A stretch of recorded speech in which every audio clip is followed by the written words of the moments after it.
kelas Dikesmas akan mempresentasikan siklus air, evaporasi, dan sedimentasi. Berikut 6 anggota kelompok kami.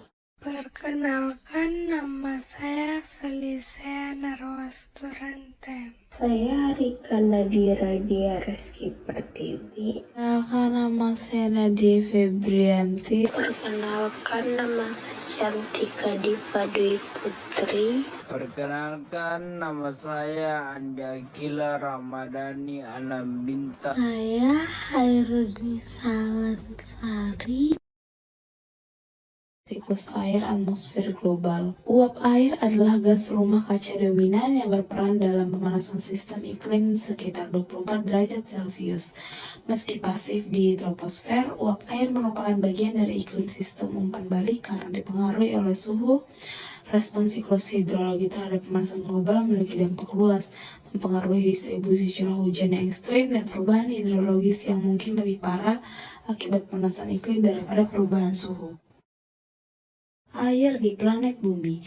Total air yang tersedia di bumi sekitar 1,5 kali 109 km kubik. Sebagian besar terkunci di es dan glaster daratan, sementara sebagian lainnya ada sebagai air tanah. Curah hujan di seluruh benua hampir 3 kali lebih tinggi, menunjukkan adanya resirkulasi air di atas tanah.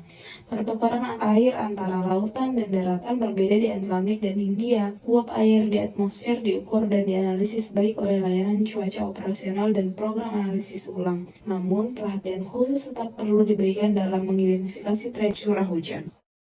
Perubahan curah hujan. Perubahan curah hujan dalam iklim yang lebih hangat dipengaruhi oleh siklus hidrologi, penyerapan gelombang radiasi, dan perubahan massa atmosfer.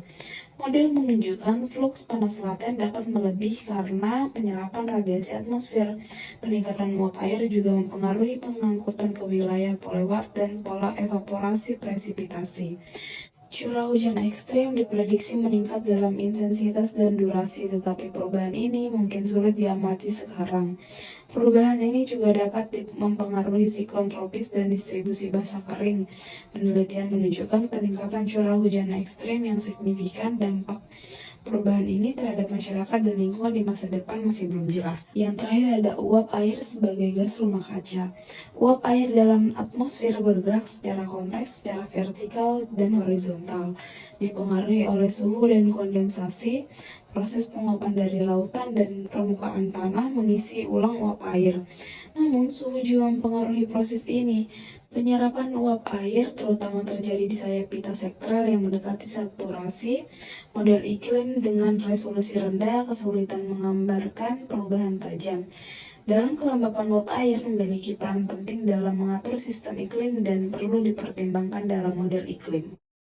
Simulasi siklus air atmosfer dengan model perizinan konveksi di Asia Menara Air. Dataran tinggi Tibet atau biasa juga dikenal dengan Menara Air Asia memainkan peran penting dalam siklus air atmosfer di kawasan tersebut. Modelan iklim di daerah ini menghadapi tantangan karena parameterisasi konveksi yang seringkali menghasilkan bias. Oleh karena itu dilakukan perbandingan antara dua set simulasi dari model terpadu metode, yaitu model dengan parameterisasi konveksi atau LSM dan model yang memungkinkan konveksi secara eksplisit atau CPM. Perbandingan ini dilakukan untuk menganalisis nilai tambah yang diberikan oleh CPM dalam pemodelan proses siklus air atmosfer, khususnya terkait dengan transportasi kelembapan eksternal, perubahan fraksi uap air menjadi presipitasi, dan rasio daur ulang presipitasi. Perbandingan ini dilakukan selama musim panas pada tahun 2019. Setelah dilakukan simulasi perbandingan, maka menghasilkan yang pertama adalah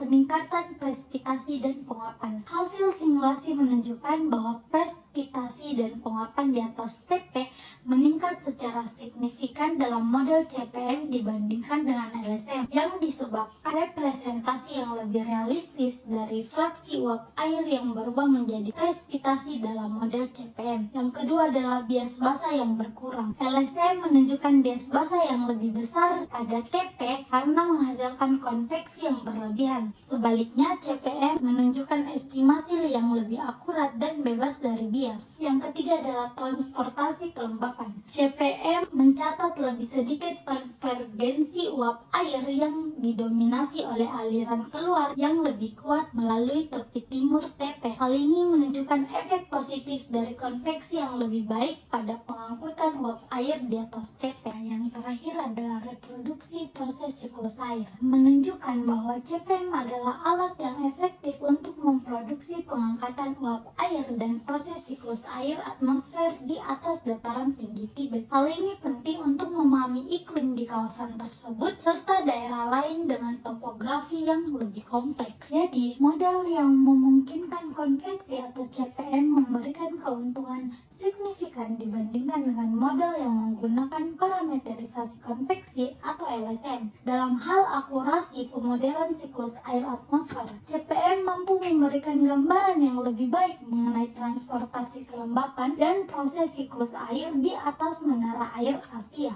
Hasil perbandingan ini juga sangat penting untuk pengembangan model iklim di daerah dengan topografi yang rumit dan dapat membantu dalam perencanaan serta pengelolaan sumber daya air di masa yang akan datang. Berikutnya materi evaporasi dari jurnal deteksi dan pemulihan mikroplastik melalui penguapan untuk produksi air bersih.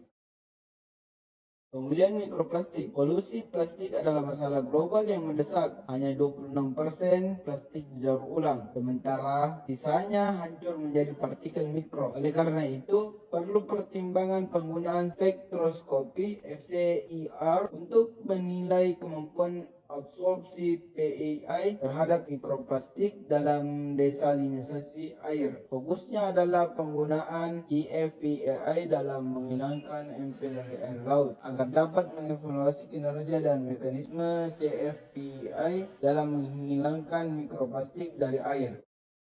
Keunggulan yang pertama, CFPEI unggul dalam peningkatan kerja penguapan dibandingkan dengan CF biasa. Jadi penguapan mencapai 2,10 kg meter persegi per jam di bawah sinar matahari. ISIP berbasis CFPEI lebih baik dalam menghilangkan MP. Dan terakhir, menunjukkan hasil yang stabil dengan laju penguapan yang tinggi. Kesimpulannya, ISIP berbasis CFPEI memiliki potensi yang signifikan dalam menghasilkan air bersih dan menghilangkan mikroplastik dari air laut. Sistem ini menunjukkan kinerja yang baik dalam kondisi lingkungan nyata dan dapat berfungsi sebagai teknologi independen atau sebagai proses pra pengolahan industri air laut. Interaksi air tanah. Simulasi proses evapotranspirasi dan simulasi proses evapotranspirasi dalam model H-gas atau hydrogeosphere mencakup seluruh area Great Lakes, Basin, Gilbert, serta subcekungannya. Simulasi ini berfokus pada interaksi antara aliran permukaan dan sistem bawah permukaan serta karakteristik topografi dan geologi yang memengaruhi dinamika hidrologi di kawasan tersebut.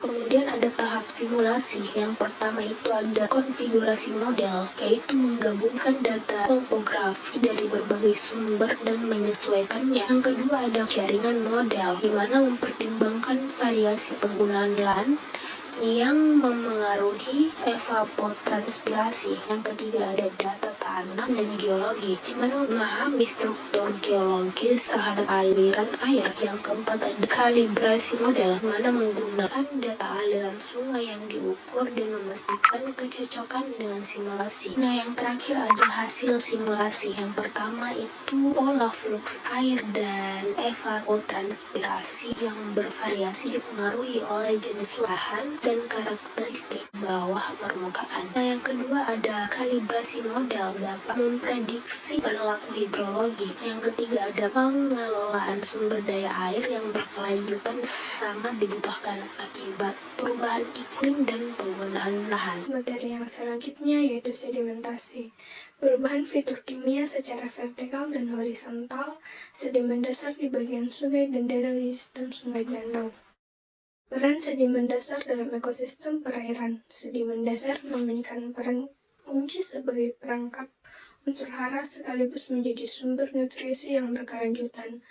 Sedimen terbentuk melalui proses presipitasi, sorpsi, dan sedimentasi yang menyaring zat mineral dan organik dari air. Komposisi dan fungsi sedimen dasar. Komposisi sedimen, campuran mineral terutama silika dan bahan organik. Sedimen sungai cenderung mengandung lebih banyak silika dibandingkan danau, namun kandungan bahan organik di sungai lebih rendah, tidak lebih dari 27%. Sedimen yang pertama menyimpan dan melepaskan nutrisi secara bertahap mendukung keseimbangan ekosistem perairan. Yang kedua, menjadi tempat terjadinya transformasi kimia yang mengarahkan migrasi nutrisi dari sedimen ke air. Selanjutnya, studi kasus Paseka. Lokasinya berada di timur laut Polandia, mengalir ke sungai Vistula Logan. Luas das Paseka bagian atas 246,7 km persegi, panjang 40,5 km, kejatuhan rata-rata di hulu 1,70%, kandungan sika dan bahan organik dan sedimen. Sedimen sungai, kandungan sika tinggi, terutama di aliran hilir sungai. Komposisi mineral ini mendominasi dan membantu dalam transportasi nutrisi ke aliran hilir. Sedimen danau, silika tetap dominan, namun dalam kadar lebih rendah dibandingkan sungai. Perbedaan ini disebabkan oleh karakteristik aliran air yang lebih tenang dan proses sedimentasi yang lebih lambat. Pengambilan sampel sedimen. Sampel sedimen diambil dari 10 lokasi yang tersebar di sepanjang aliran Sungai Paseka. Lokasi-lokasi ini dipilih pada titik masuk dan keluar dari setiap danau yang dilewati oleh aliran sungai. Pengambilan sampel di danau dilakukan pada kedalaman maksimum untuk mendapatkan sedimen yang representatif dari dasar danau. Selanjutnya yang terakhir ada hasil memiliki perbedaan pada sistem danau Sungai Paseka hulu. Silika dominan di sedimen sungai sekitar 56,9% hingga 96,7%. Bahan organik tinggi di aliran masuk dan keluar danau Paseka sekitar 58,2% hingga 63-83%. Pemanfaatan baru besi lebih tinggi di sedimen danau 1,46% hingga 18,36% dibandingkan sungai 0,07% sampai 7,0%. Selanjutnya adalah limpasan sedimen.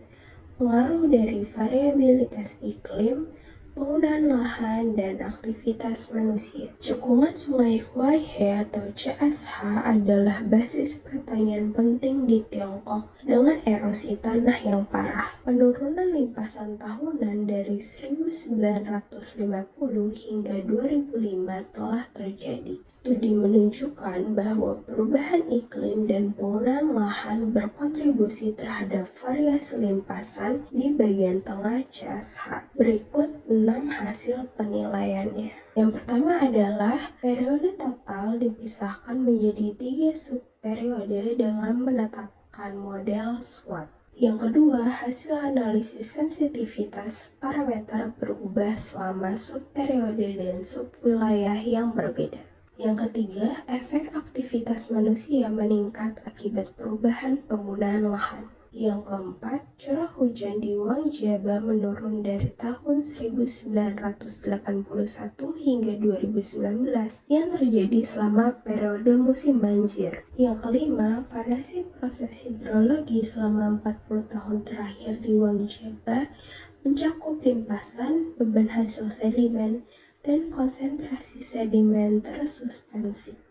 Dan yang terakhir, kontribusi variabilitas iklim, penggunaan lahan, dan aktivitas manusia lainnya terhadap proses limpasan sedimen memiliki tren yang berbeda tiap subwilayah, baik pengaruh positif maupun pengaruh negatif. Sekian presentasi dari kelompok 5. Mohon maaf bila ada kesalahan dalam penyampaian. Terima kasih. Wassalamualaikum warahmatullahi wabarakatuh.